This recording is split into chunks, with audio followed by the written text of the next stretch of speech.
வாங்க இன்றைக்கி நம்ம முருங்கைக்கீரை எப்படி ஈஸியாக பிக்கலான்ட்டு பார்க்கலாம். முருங்கைக்கீரை ரொம்ப ரொம்ப சத்து. வாரத்துக்கு ஒரு தாட்டி எடுத்துக்கிட்டால் ரொம்ப நல்லது உடம்புக்கு. அது எல்லாருக்குமே தெரியும். இதை பிக்கிறது தான் ரொம்ப ரொம்ப கஷ்டம். அதை வேற நம்ம உட்காந்து ½ அன் ஹவர் பிச்சா தான் நம்ம அதை சமைக்க முடியும்.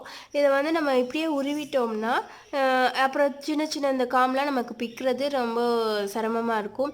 இதுலேயே நம்ம ஒவ்வொரு லீஃபாக இப்படி எடுத்துகிட்டு இப்படி ஈஸியாக பிச்சிட்டோன்னா நமக்கு ரொம்ப ஈஸியாக இருக்கும்.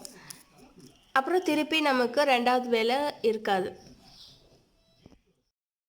மஸ்கட்டில் முருங்கைக்காய், முருங்கைக்கீரை எங்கே கிடைக்கும், ஃப்ரெஷ்ஷாக கிடைக்கும்னு பார்த்தீங்கன்னா அது சிவன் கோயில் மட்டும்தாங்க. அங்கே ஒரு கட்டு முருங்கைக்கீரையும் முருங்கைக்காவும் நான் வாங்கிட்டு வந்தேன்.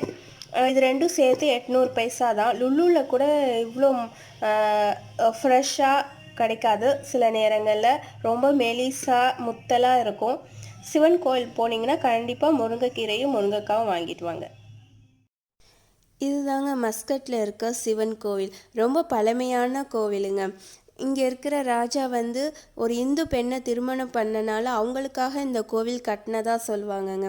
இங்கே தான் முருங்கைக்காய், முருங்கைக்கீரைலாம் இங்கே தாங்க கிடைக்கும். மஸ்கட்டில் வேறு எங்கேயும் முருங்கைக்கீரை கிடைக்காது.